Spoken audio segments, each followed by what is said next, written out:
Сагынбек чуркай берип жиниккенден кийин өзүнөн өзү эле саясатка кирип кетти.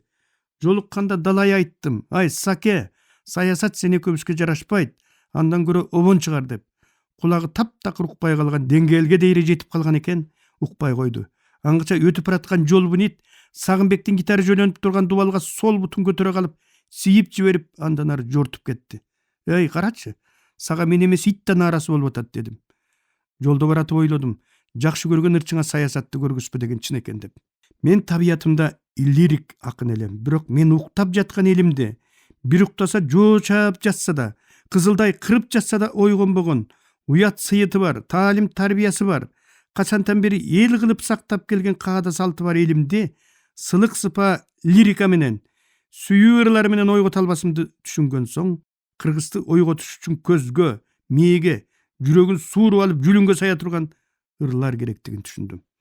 Кайдыгерлик түрмөгүндөгү кел сүйлөшөлү, эне тилин унуткандар, партия менен сүйлөшүү, күтүү, кыянаттык, кыргыз гүл менен кыргызбайдын баяны, ысык көлдү сакта дейсиң, эштек байке, эгемендүү эштек, арак кыргыз, дардаң мырза, кыргыз кыз келиндеринин ыйы, бөлүнгөндөн акыры өлөт кыргыз, 40 кыздын кайрадан Ала тоодон Алтайга сүрүлүшү, муз жана падыша, ким кыргызда бактылуу, демократия ашы деген ырлар менин элимдин өзү жашаган доорундагы өзүнө өзү жасап келаткан азап тозогу, өзүн өзү жеп келаткан ызагордугу жөнүндөгү ырлар болду.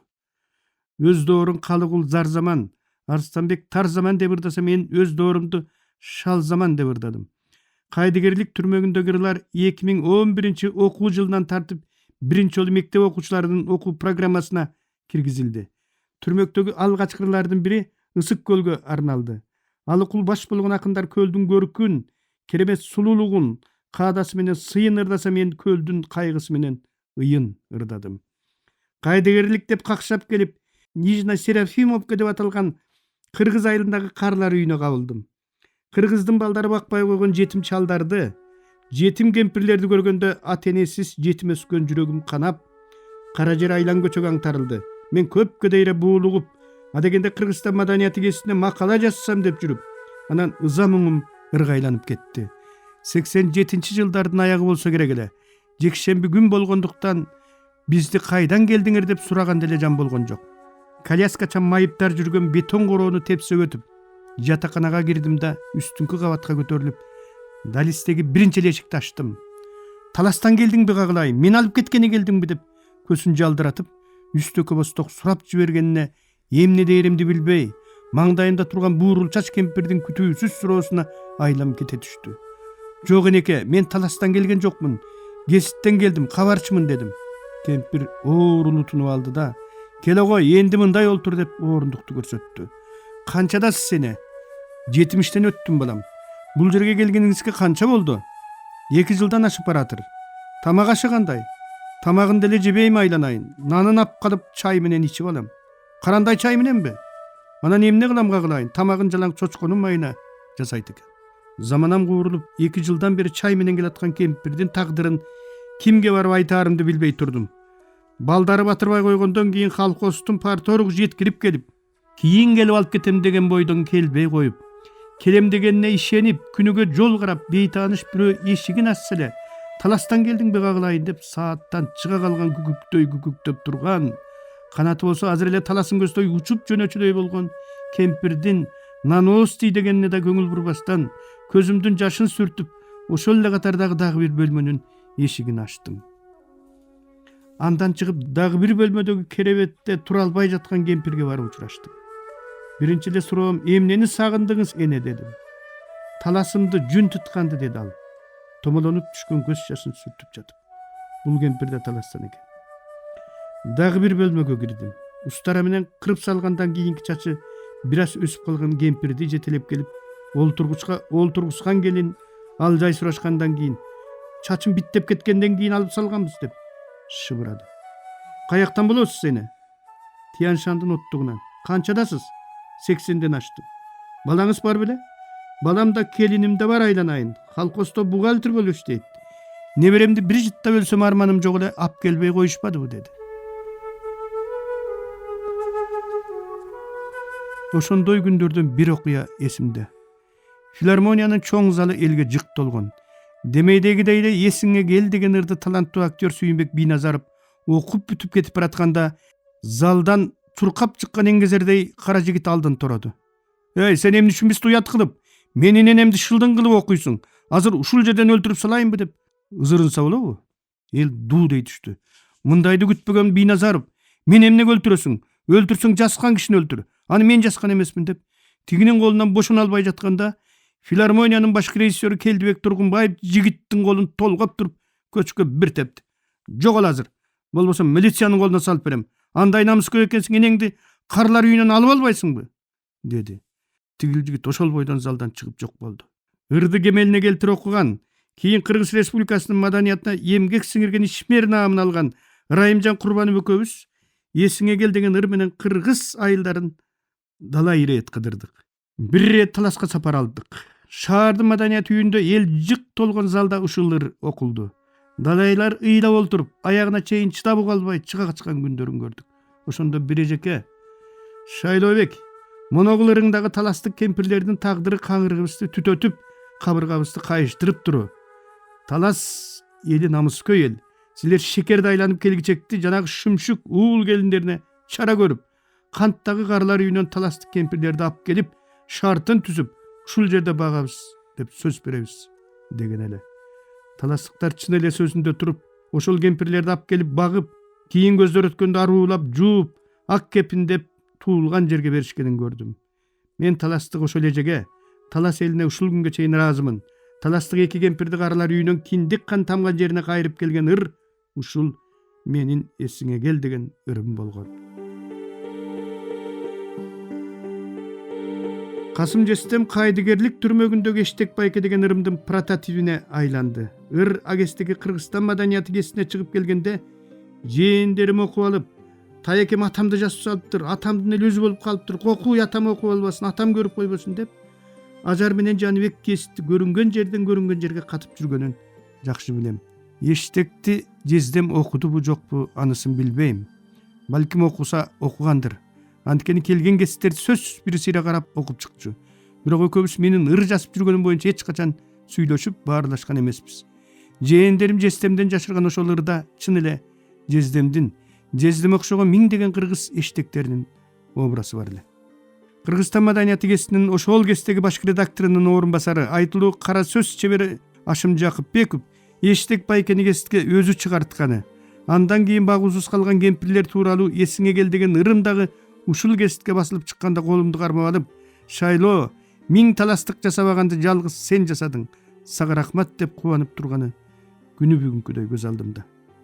Ал эми кайдыгерлик деген ыр биринчи жолу курсташым Нуралы Капаровдун бир тууган агасы Арынаалы 39 жашында врачтардын кайдыгерлигинен мерт болуп, 1988 жылдын чоң кемининдеги Теңирменти айылына жерге берилгенден 5 күндөн кийин 23 февраль күнү жазылган болчу. Кийин бүтүндөй кайдыгерлик түрмөгүндөгү ырлардын жазылышына ушул ыр себеп болду. Бирок мына бул саптар эмнегедир жыйнагыма кирбей кала бериптир. Окуй кетейин. Ал курбумдун айтайын даты менен, атамдай болгон агам деп калчу эле, аккан суу токтогондой, аккан кан токтогондо токтойт тура, адамдын өмүрдөгү ташы деген.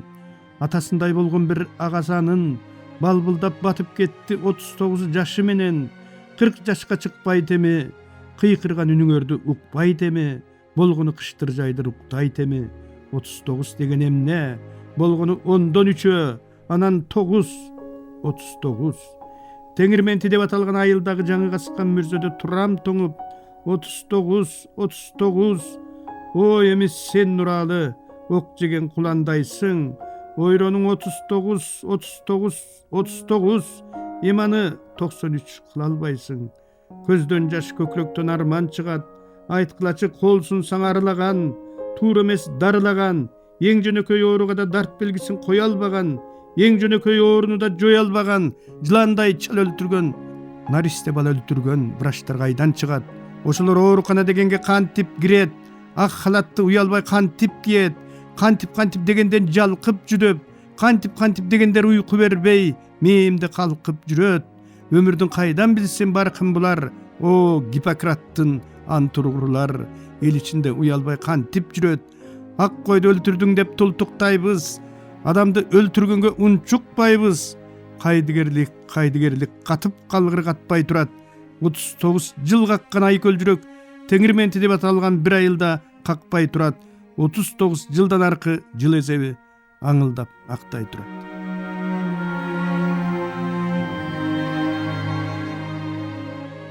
Кийин ушул ырларымдын таасирине жетеленип атышты белгилүү эле чоң акындардан бери мени туурап жасышты.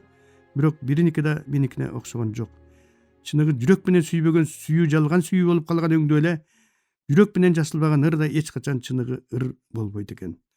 Чыгармачылык деген күн сайын өлүп, күн сайын тирилип туруу. Күн сайын өлүп тирилип турбаган жазуучу өлгөн жазуучу. Дүйнөдөгү тилдерди мен миң сандаган өзөн сайлар менен дайралар туш-туштан агып келип куюп жаткан зор мухитке салыштыраар элем.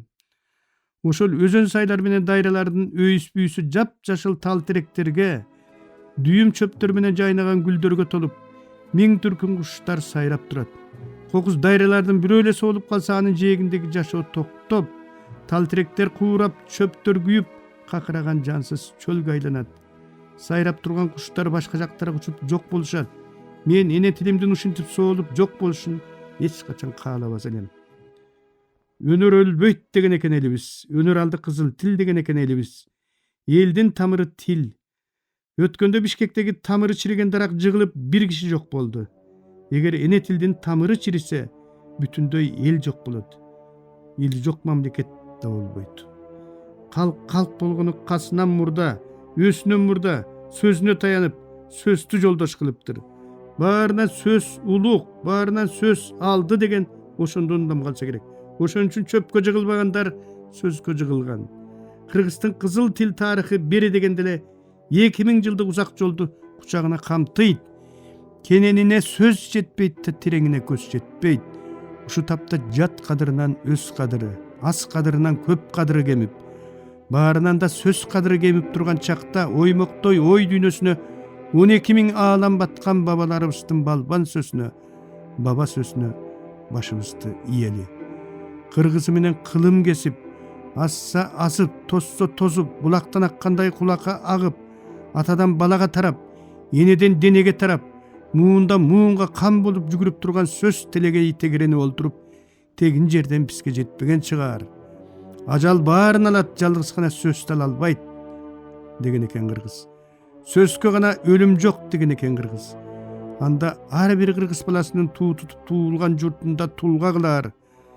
Тушу туташ, түбү түптү, уңгусу уюл, төшү жерге, төбөсү көккө, тарыхы ташка, тамыры башка катылган көөдөн дүйнөсүнүн, көкүрөк дүйнөсүнүн көркү сөз болсун дейли. Сөз баккан адам деле мал баккан адамга окшош болот. Нааматбек деген атактуу чабан агам өзү баккан 700 ак койдун ар бирин өңүнөн таанычу. Мен да өмүр бою сөз менен иштеп, сөз багып келаткандыктан ар бир сөздүн арык семизин кармалап көрүп өңүнөн тааныйм. 2010 жылы Чыңгыз Айтматов атындагы Тил жана Адабият институту 50 000 сөз камтыган кыргыз тилинин сөздүгүн чыгарды. Ага мен көптөн бери өзүм багып келаткан сөздөрдү айдап барып коштум. Алар булар: жол бүгүн, коомдун саясий, социалдык, экономикалык жашоо турмушун, учурдагы алган багытын, баскан жолун туюндурган сөз. От мустак, от менен мустун ашташкан жерин түшүндүргөн сөз. Мүрзөгүл, көз өтүп кеткен адамдардын аза кайгысын тең бөлүшкөн некрологдун ордуна колдонула турган сөз. Улутман, улут үчүн күйгөн киши же улуттун рухий, атуулдук ар намысын, асыл дөөлөттөрүн коргоочу жамаат, коом, эл.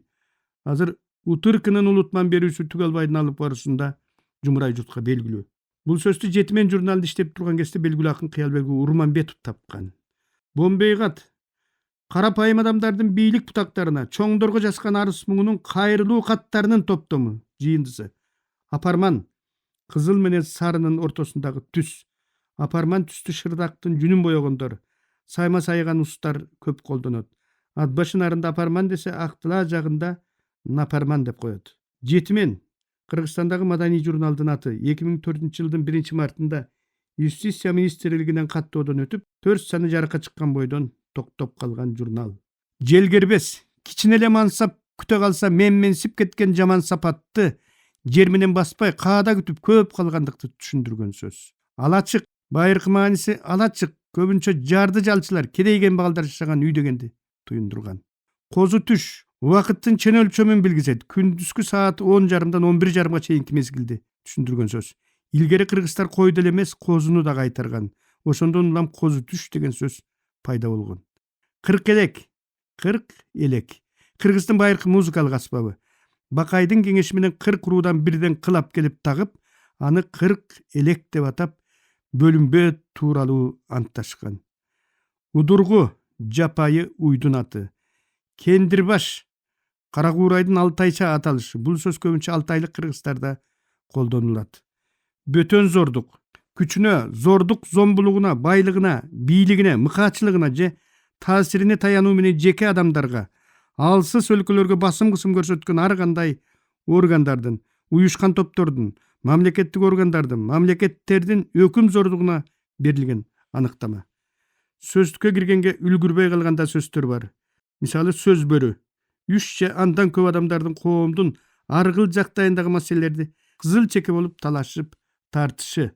Даңгөт, мифтик айбанат. Бир эле убакта сууда да кургакта да жашаган жаныбар же бегемоттун жок болуп кеткен байыркы түрү.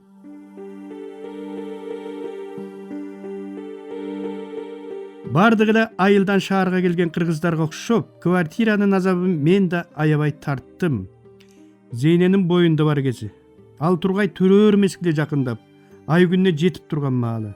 Экөөбүз шаардын асфальты эзилген аптаптуу күндөрдүн биринде Ош базары турган жерден Киркомстромду көздөй жөө ээрчип, эшик алдында күн чубакта олтурган орус кемпирлерден квартира сурап кетип баратабыз. Сколько у вас детей? 2. Я вижу, скоро у вас будет 3. Нет, не сдам.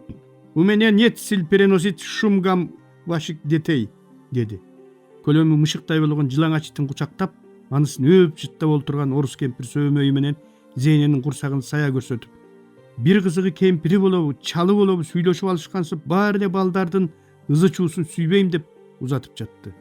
Баланын ызы чуусунан корккон чал кемпирлерди Кудай ушинтип караганда бала бакырасыз, какпаш кылып талаага таштап, балдар кыздары бой тартары менен бакпай баса берип, ушинтип бала ордуна мышык менен ит кучактатып коет турбайбы деп ойлоп тураттым.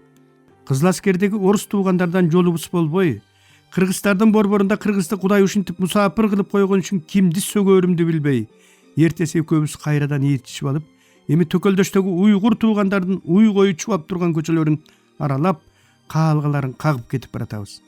Бири жооп берсе, бири жооп бергенден жийиркенип, атлес көйнөгүндөгү май жамбаштарын чайкаган кожойкелери эшиктерин так мурдуңдун түбүнөн тарс эттире жаап алып, унчукпай кирип кетип жатты. Ушуну көрүп туруп көкүрөктөн көк түтүн булайт. Акыры өзү түрмөдө олтурган орустун үйүндө 1 жыл, 2-3 үйүн квартирага берип коюп, жер берилбеген ошол заманда эле тетистин жанынан жер ала коюп, кепе тургусуп алып, квартиранты кармап жүргөн уйгурдун үйүндө 1 жыл жашадык. Кайсыл 1 жылы көчөдө калганда кадимки эле Мелис Эшимкановдун Кызыл аскердеги үйүнүн короосундагы куркулдайдын уясындай болгон тепкедей кепесине көчүп барып жашадым. Бул кепеде жалаң атактуулар жашаган шаке деп калчу Мелис Раматлык. Көрсө менде мурда ал үйдө бир художник, андан кийин Анатай Өмүрканов, андан кийин менден кийин Тынчтыкбек Чоротегин жашаптыр. Кыргызкүл менен Кыргызбайдын баянын ушинтип квартиралап жүргөндө жаздым.